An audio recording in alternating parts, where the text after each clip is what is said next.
മക്കളെ നഷ്ടപ്പെട്ട അച്ഛനമ്മമാർ, അച്ഛനമ്മമാർ നഷ്ടപ്പെട്ട കുഞ്ഞുങ്ങൾ, അങ്ങനെ ആരോരും ഇല്ലാതായി ഒരു രാത്രി കൊണ്ട് ഒറ്റപ്പെട്ടുപോയ മനുഷ്യർ ഇനി എങ്ങനെ മുൻപോട്ട് ജീവിതം നയിക്കും എന്ന് ചിന്തിച്ച് വിറങ്ങലിച്ച് നിൽക്കുന്നവരാണ് ഏറെയും.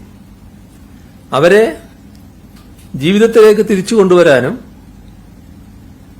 നാടിനെ പുനർനിർമ്മിക്കാനും നാം ഒന്നിച്ച് ഇറങ്ങേണ്ടതുണ്ട്.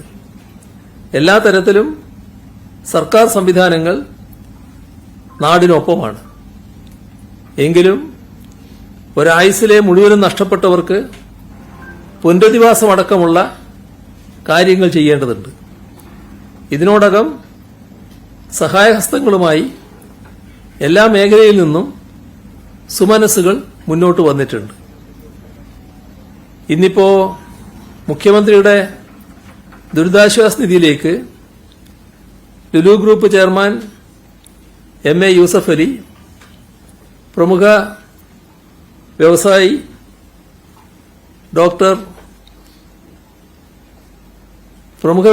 രവിപിള്ള, കല്യാൺ ജ്വല്ലേഴ്സ് ഉടമ കല്യാൺ രാമൻ, ഇവരെല്ലാം 5 കോടി രൂപ വീതം ധനസഹായം പ്രഖ്യാപിച്ചിട്ടുണ്ട്.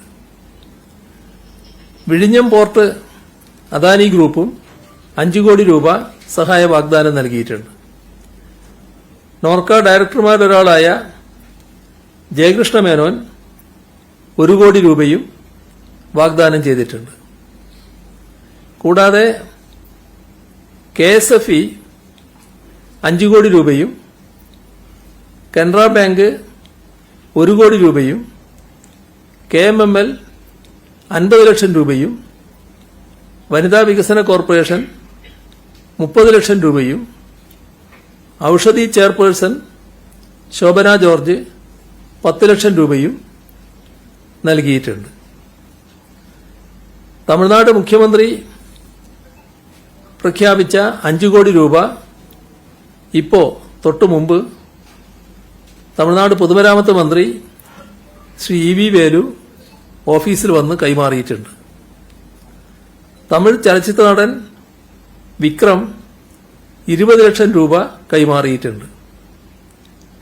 ടിബറ്റൻ ആത്മീയ നേതാവ് ദലൈലാമയുടെ ട്രസ്റ്റ് 11 ലക്ഷം രൂപ ഇതിലേക്കായി സംഭാവനയായി പ്രഖ്യാപിച്ചിട്ടുണ്ട്. ഇന്ന് കാലത്ത് ചേർന്ന മന്ത്രിസഭാ യോഗം എല്ലാ മന്ത്രിമാരും 1 മാസത്തെ ശമ്പളം ഇതിലേക്ക് സംഭാവന ചെയ്യാൻ തീരുമാനിച്ചിട്ടുമുണ്ട്. മുഖ്യമന്ത്രിയുടെ ദുരിതാശ്വാസ നിധിയിലേക്ക് സംഭാവന നൽകാൻ പലരും സന്നദ്ധരായി മുന്നോട്ട് വരുന്ന കാഴ്ച കാണുന്നുണ്ട്. കഴിയുന്നവരെല്ലാം സംഭാവന നൽകണമെന്ന് ഒരിക്കൽ കൂടി അഭ്യർത്ഥിക്കുകയാണ്. മറ്റൊരു കാര്യം സൂചിപ്പിക്കാനുള്ളത്, ഉരുൾപൊട്ടലുണ്ടായ മേഖലയിലേക്ക് വയനാട് ജില്ലാ ഭരണ സംവിധാനത്തിന്റെ മേൽനോട്ടത്തിൽ വസ്ത്രവും ഭക്ഷണവും മറ്റവശ്യ വസ്തുക്കളും ശേഖരിക്കുന്നുണ്ട്. അത് കൃത്യമായി പരിക്കേറ്റ് ചികിത്സയിൽ കഴിയുന്നവർക്കും ദുരിതാശ്വാസ ക്യാമ്പുകളിൽ കഴിയുന്നവർക്കും എത്തിച്ചു നൽകുന്നുണ്ട്. എന്നാൽ ദുരിതബാധിതരെ സഹായിക്കാൻ എന്ന പേരിൽ നടക്കുന്ന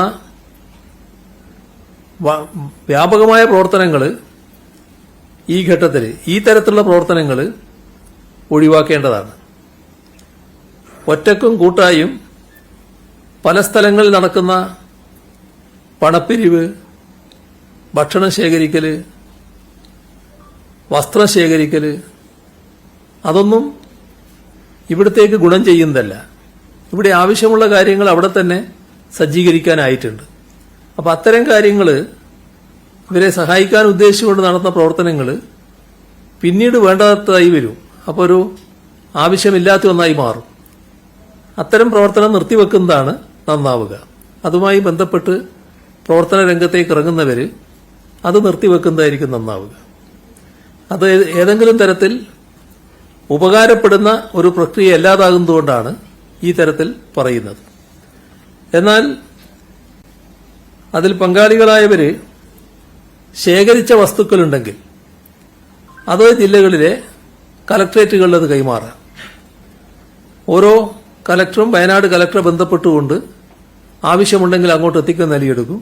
അതായിരിക്കും നല്ലത്.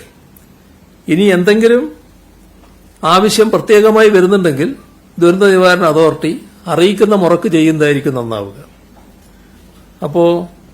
ഇപ്പോ ഇതിൽ പങ്കാളികളായി നിൽക്കുന്ന ഇത്തരം ആളുകൾ അതിൽ നിന്ന് പിന്മാറണമെന്നാണ് അഭ്യർത്ഥിക്കാനുള്ളത്.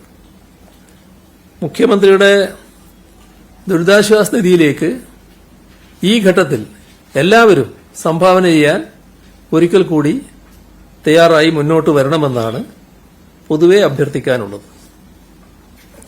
ഇതാണ് ഇന്ന് പങ്കുവെക്കാനുള്ള വിവരങ്ങൾ.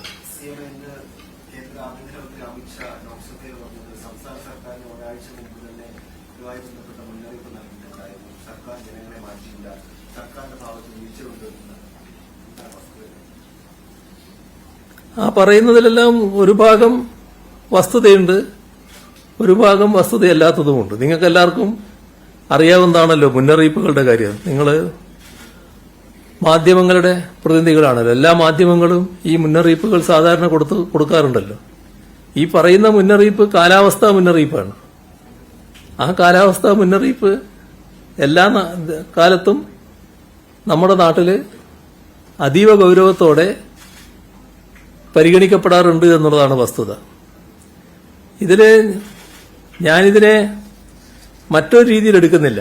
ഒരു പഴിചാരേണ്ട ഒരു ഘട്ടമായിട്ടല്ല ഇപ്പോൾ ഇതിനെ ഞാൻ കാണുന്നത്. പരസ്പരം പഴിചാരേണ്ട സന്ദർഭവുമല്ല ഇത്. പക്ഷേ കേന്ദ്ര ആഭ്യന്തരമന്ത്രി ഇങ്ങനെയൊരു മുന്നറിയിപ്പ് നൽകിയിരുന്നു.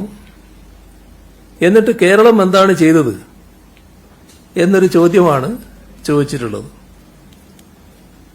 ഇവിടെ വസ്തുതകളെല്ലാം എല്ലാവർക്കും അറിയാവുന്നതാണല്ലോ, നിങ്ങൾക്ക് പ്രത്യേകിച്ചും. നിങ്ങളുടെ കയ്യിൽ തന്നെ അതിന്റെ റെക്കോർഡുകൾ ഉണ്ടാവില്ല, അതെടുത്ത് പരിശോധിച്ചാൽ മനസ്സിലാക്കാൻ പറ്റുമല്ലോ. ദുരന്തമുണ്ടായ പ്രദേശങ്ങളിൽ ഓറഞ്ച് അലർട്ടാണ് ആ ഘട്ടത്തിൽ നിലനിന്നിരുന്നത്. അവിടെ 115നും 204 മില്ലിമീറ്ററിനും ഇടയിൽ മഴ പെയ്യും എന്നായിരുന്നു കേന്ദ്ര കാലാവസ്ഥാ കേന്ദ്രത്തിന്റെ മുന്നറിയിപ്പ്. ഇന്നലെ ഞാൻ അതിലൊരു ഭാഗം പറഞ്ഞതാണ്. എന്നാൽ എത്ര മഴയാണ് പെയ്തത്? ആദ്യത്തെ 24 മണിക്കൂറിനുള്ളിൽ 200 മില്ലിമീറ്റർ, അടുത്ത 24 മണിക്കൂറിനുള്ളിൽ 372 മില്ലിമീറ്റർ മഴ. ഇതാണ് ഈ പ്രദേശത്ത് പെയ്തത്.